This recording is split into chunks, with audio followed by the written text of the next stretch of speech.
Postingan Deddy Corbuzier di laman foto berbaginya bersama Sabrina Hairunisa memantik reaksi warganet.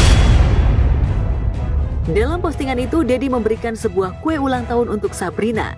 Dan yang cukup menarik adalah, di atas kue ulang tahun itu, Deddy memberikan ucapan bertuliskan, "Happy birthday my ex-wife."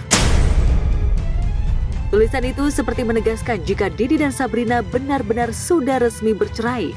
Kabar perpisahan itu semakin ditegaskan ketika Deddy mengundang Ryuka Bunga di kanal siniar pribadinya. Ini banyak orang nggak tahu, badannya ketok palu udah lama ketok palu. Sebelum Tasya, sebelum Andre udah ketok palu. Jadi kita ketika diserang udah tahu, oh diserangnya begini, nanti bakal diserang begini gitu. Gitu. Jadi beneran udah sah ya? Udah sah.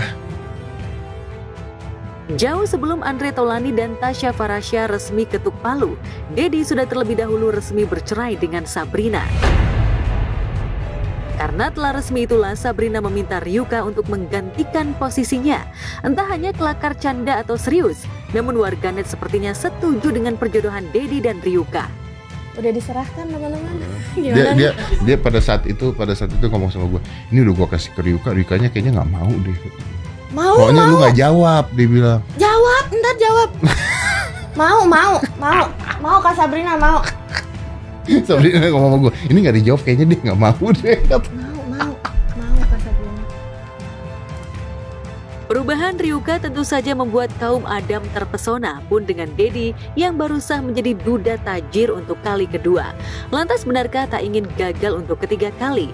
Deddy dan Ryuka perlu penjajakan atau mereka telah klop dan memiliki kesamaan nasib telah 2 kali bercerai membuatnya langsung tancap gas untuk menikah. Bukan belum move on, tapi belum sembuh dari lukanya. Betul, belum sembuh dari lukanya. Karena kan 4 tahun bareng itu banyak hal bukan fisik aja ya, maksudnya kayak mental yang dia buat tuh kayak gimana gitu. Jadi ke bawah sampai sekarang nih, kayak perasaan gue cakep dah gitu. Kok dia cakep om? Cakep lu gila. Cakep. Kalau nggak cakep gue main nggak? Caption deal. Nah, kata gua deal buat ini kan. Kan gue bilang deal, ya kan? Udah om, jadi aja om. Bisa lah. Bisa ya. Nah, kita ngedate dulu dong, Kan gitu. Nggak usah. Lah kan harus tahu dulu karakter. Kita ta'aruf.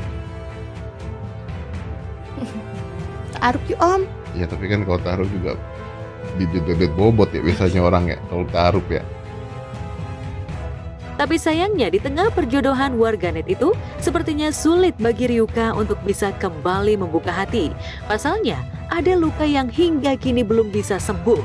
Lantas benarkah perjodohan Ryuka dan Deddy gagal total lantaran mantan istri Harry Hore itu sudah tak lagi ingin menikah?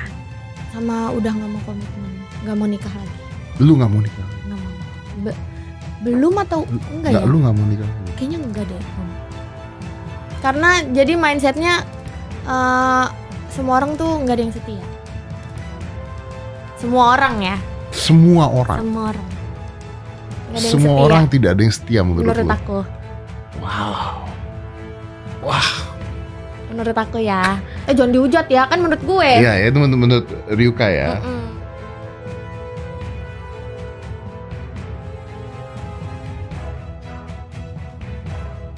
Meski sudah berpisah, namun konflik antara Tengku Dewi dan Andrew Andika masih memercikkan bara api yang sepertinya sulit dipadamkan.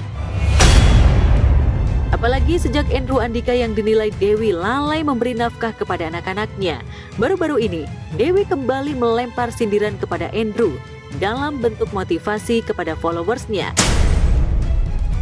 Kepada pengikutnya agar jangan pernah takut untuk mengunggah apapun di media sosial dan dinilai jelek oleh orang lain.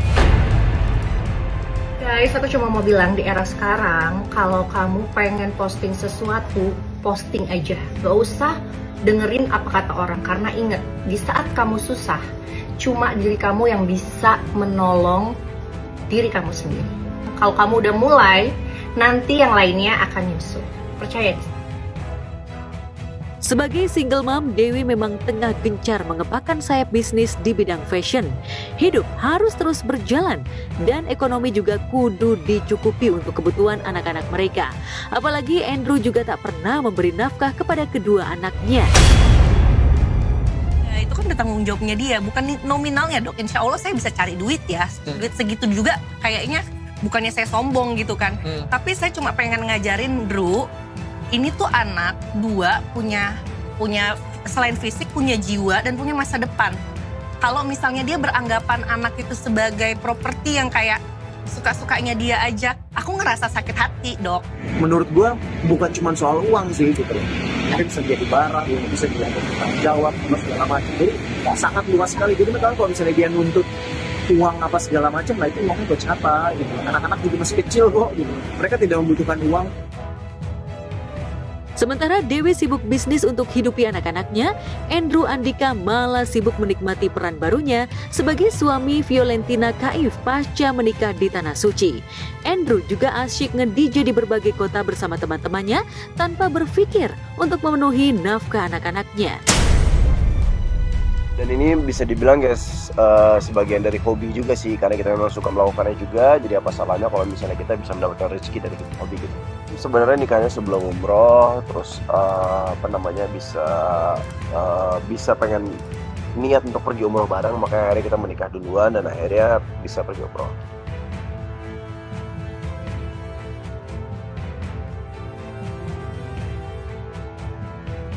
Kabar mengejutkan datang dari pasangan Anthony Shea dan Audi Marisa. Rumah tangga pasangan romantis ini dikabarkan diterpa isu prahara seiring jarangnya postingan kebersamaan di sosial media. Dan yang cukup mengejutkan adalah Audi tak lagi menggunakan alias menghapus nama belakang suaminya Shea di laman foto berbagi pribadinya. Saat dimintai konfirmasi ihwal retaknya Bahtera, Anthony hanya tersenyum sambil berlalu. Katanya ada keretakan rumah sakit gimana mas? Mas Audi juga menghapus nama Shi di bio Instagramnya, itu bener gak mas? Bener gak sih mas? Katanya udah bercerai, bener gak mas? Gimana mas? Mas nanya kayak gitu. Mau konfirmasi aja kebenarannya. Gimana? Karena didesak terus, ayah satu orang anak itu akhirnya buka suara ihwal kabar burung yang menerpa bahteranya dengan Audi. Tapi sayangnya Anthony tak menjawab sepenuhnya, hingga akhirnya makin memantik tanda tanya besar. Apakah rumah tangga mereka benar-benar diterpa prahara atau justru memang baik-baik saja? Sebenarnya sih gimana ya? Makasih rekan-rekan media udah kasih tanya tentang hal pribadi saya, tapi itu kan masih urusan pribadi saya sendiri ya kan. Jadi saya cuma butuh, kalau hal-hal yang negatif di luar sana mungkin terlalu berlebihan ya, tapi ini kan urusan keluarga saya sendiri, jadi harusnya saya akan urusin dengan sendiri gitu, bukan dengan cara untuk saya harus bikin statement atau apa, tapi ini masih urusan keluarga saya sendiri. Tentu saja pasangan yang sempat kelewat bucin ini disayangkan warganet jika harus berakhir. Apalagi banyak selebriti tanah air yang belakangan ramai-ramai mengakhiri Bahtera. Ya, masih mohon doanya juga.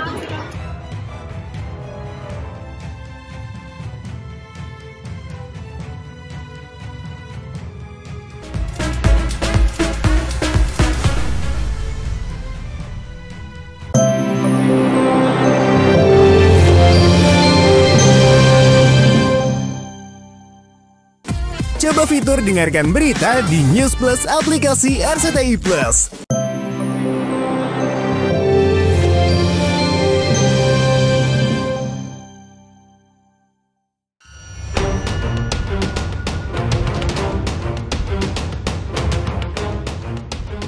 Pemirsa, ribut lagi, berbalas pantun lagi. Konflik presenter Ruben Onsu dan Sarwendatan mantan istrinya kembali panas setelah Wenda mengungkap rumahnya disatroni debt kolektor yang mencari Bensu. Pihak Bensu auto menganggap Wenda cari ribut karena main ungkap ke publik tanpa konfirmasi padanya lebih dulu.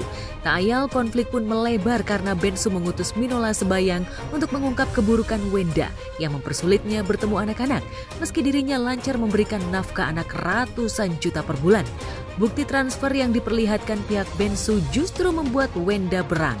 Pasalnya, pasca bercerai, nafkah anak diberikan secara reimbursement tanpa paksaan, di mana Wenda yang mengeluarkan uang untuk kebutuhan anak-anak, Bensu tinggal mentransfer balik sesuai struk yang disertakan Wenda. Karena kita bisa buktikan bahwa pentransferan uang-uang yang ada di sini ini seperti ini di bulan September 2024 ya, ini udah cerai nih. Totalnya 242 juta. Di 1 September, berikutnya 1 Oktober dan seterusnya. Bahkan terakhir di tanggal 1 November. Gitu loh. Nilainya 188.700.000. Yang disebut dengan biaya pemeliharaan itu adalah biaya makan, ya, biaya pakaian, ya, kesehatan, dan juga biaya rumah, plus pendidikan. Nah, sekarang apakah biaya yang ratusan juta ini terbatas biaya itu aja? Enggak, di sini ada biaya tol, biaya kartu kredit, biaya listrik, tetap dibayarin kan, kita nggak pernah komplain. Betul, karena memang Ruben memang nggak mau ribet, udah nggak ada masalah. Bang Minola pada saat press con-nya menyampaikan bahwa ada biaya-biaya hidup yang diberikan oleh RSO kepada klien kami. Jadi sebenarnya itu merupakan bentuk biaya pemeliharaan anak yang sebenarnya sudah dibicarakan sebelumnya dan tidak ada paksaan, dan itu semua di-reimburse. Nah, ini fakta yang harus kami luruskan. Terkait dengan hal tersebut, ada kewajiban-kewajiban yang Ruben seharusnya penuhi, tapi saat ini diduga lalai untuk dipenuhi. Sudah dijawab semuanya sama pengacara aku. Kalian tahu aku orangnya sangat private. Kalian juga tahu aku sangat cinta damai. Selama menikah dengan Bensu, Wenda mengaku menderita secara ekonomi. Bensu hanya mencukupi kebutuhan anak-anak, bukan sekaligus kebutuhan istri. Tapi benarkah saat belum punya anak, hidup Wenda lebih prihatin lagi? Karena ia hanya mendapatkan uang saku dari Bensu. Pada masa perkawinannya dulu pun, ya, jadi sejak perkawinan sampai sebelum memiliki anak, itu klien kami diberikan uang saku untuk istri yang jumlahnya sangat terbatas. Lalu kemudian setelah mempunyai anak, tidak ada lagi uang khusus untuk istri. Yang ada hanyalah uang untuk keperluan anak-anak dan keperluan rumah tangga. Saat tim kuasa hukumnya perang mulut dengan Minola Sebayang, Wenda tetap on schedule dengan pergi ke negeri ginseng Korea untuk bekerja. Ditemui di Bandara Suta semalam, Wenda menyebut konfliknya dengan Ruben meletup karena terjadi miskomunikasi setelah Bensu ganti nomor handphone. Malam ini aku mau ke Korea. Emang ada kerjaan, udah lama kerjaannya, jadi ini udah dijadwalin tuh udah beberapa bulan yang lalu. Udah ngobrol sama anak-anak, anak-anak juga udah ngerti, ya kan, bundanya harus kerja. Rutinitas kerja Wenda yang suka keluar negeri meninggalkan anak-anak itulah yang disayangkan oleh Bensu. Padahal anak-anak masih punya ayah yang bisa menjaganya. Di sisi lain, pihak SAR Wenda mendahulukan keinginan dan rasa nyaman anak-anak. Jika saat Wenda pergi, anak-anak lebih nyaman bersama tante dan neneknya. Wenda tak akan memaksa mereka untuk tinggal sementara bersama ayah Bensu. Parentingnya dari klien kami atau cara klien kami mengajarkan anaknya itu tidak memberikan seperti barang gitu. Jadi anak harus kesana, harus sini, tidak. Dia ajak komunikasi dengan anaknya. Pada saat anaknya mau ketemu neneknya, dia bawa ke neneknya. Pada saat anaknya mau diantar oleh tantenya, dia ikuti. Jadi mengikuti kemauan anak. Apakah kemudian kita sebagai orang tua itu mengikuti aja kemauannya dia itu? Anak-anak juga udah ada kemauan gitu misalnya. Kemauannya nggak mau belajar, nggak mau sekolah, diikutin. Ya enggak kan. Jadi kemauannya anak-anak nggak mau ketemu sama ayahnya, diikutin. Ya jangan dong.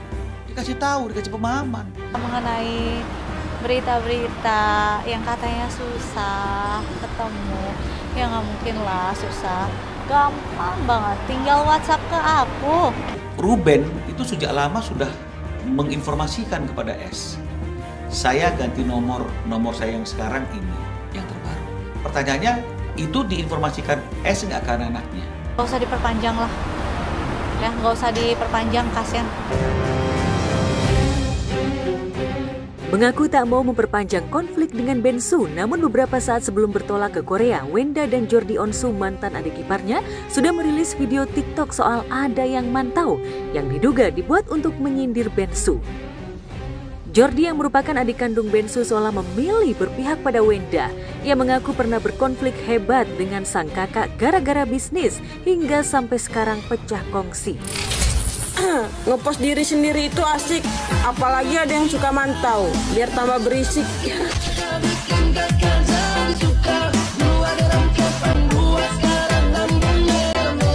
Oh, itu udah dijawab sama pengacara aku karena kan udahlah nanti aku dipelintir-pelintir lagi, aku capek ya.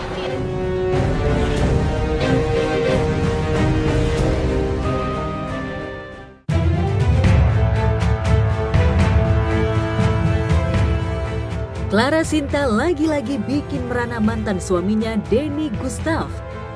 Harapan Denny bisa bertemu dan duduk bersama terkait gugatan harta gonogini sebesar 13 miliar yang dilayangkan Pengadilan Agama Jakarta Selatan, Kandas. Rabu 19 November kemarin, Denny hanya bisa bertepuk sebelah tangan lantaran Clara tak hadir tanpa alasan. Dengan wajah penuh rasa kecewa tak bisa bertemu mantan istri di sidang mediasi. Ya, kita sih udah siapin semua ya untuk hari ini, cuman karena nggak datang ya kita tunggulah. Nah, rencananya dijadwalkan mungkin di minggu depan untuk mediasi. Kalau babysitter dan pembantu lihat cuplikan ini, tolong kasih lihat dia, saya kangen gitu. Enggak, baru sebulan saya dilarang untuk ketemu. Nggak boleh karena gugatan ini ya, gara-gara gugatan ini saya nggak boleh ketemu. Masa lalu memang kerap jadi benalu, tapi sebesar apapun kelamnya masa lalu bukan berarti mengorbankan masa depan anak. Akankah Clara menurunkan ego dan mau berdamai dengan mantan demi sang buah hati? Hanya waktu yang bisa menjawab dan mereda segalanya. Wah, gue 3 kali ya suami, mantan, calon suami. Oke, gimana? Mungkin masyarakat juga saya kembali ingatkan lagi ya, bahwa saya ini bukan mau ngambil harta gitu loh. Saya cuma mau ambil untuk anak saya, dititip entah itu di bank atau di mana gitu loh.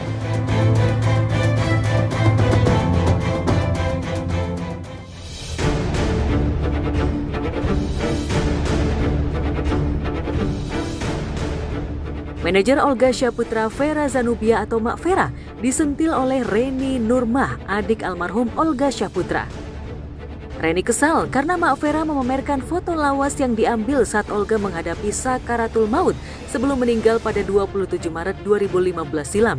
10 tahun sudah berlalu, hati keluarga Olga seolah merasa teriris ketika Mak Vera diduga menggunakan foto Olga untuk mencetak viral. Dear kakakku tersayang Olga Syaputra, sudah 1 dekade lebih kamu meninggalkan kami. Tapi ada orang yang memanfaatkan momen untuk menjadikan bahan klarifikasi dan pembenaran untuk membangun kepentingan opini pribadinya. Meski tak menyebutkan nama, namun netizen yang maha cerdas auto paham siapa yang disindir Reni. Sakit sih, maksudnya gini.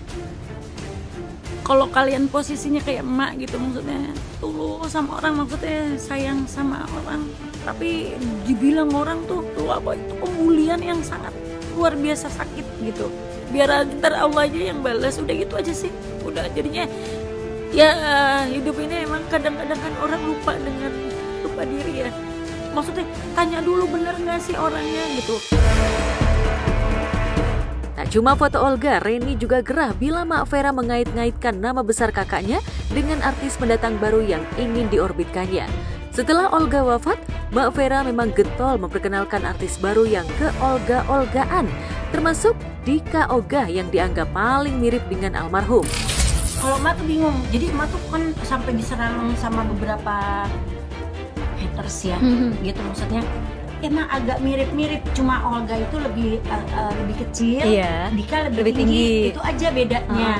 Mak bilang sama Dika, jangan kaget ya, ini dunia entertain memang seperti itu. Jadi kadang hujatan itu nanti suatu saat akan jadi tepuk tangan, ya bilang. Tulus dari lubuk hati terdalam, manajer yang juga pernah mengorbitkan Chan Kelvin dan Tara Budiman ini sudah menganggap Olga seperti anaknya sendiri. Bukti digital membuktikan Olga pernah menjadi artis besar, salah satunya karena tangan dingin Mak Vera. Itu sebabnya sampai hari ini Mak Vera acap kali nyesek bila ada orang yang menudingnya memperkaya diri dengan menggelapkan uang Olga. Ma, hanya maut yang bisa memisahkan kita berdua. Begitu terakhirnya ujungnya terima kasih ya Ma, I love you. Itu aja. 10 tahun bukan waktu yang sebentar loh. Kita tuh kalau udah sayang tulus sama orang sampai kapanpun kita akan ingat karena orang baik kan. Olga itu anak baik gitu. Jadi pada saat aku diterpa berita ini lagi itu akhirnya kena ke mental.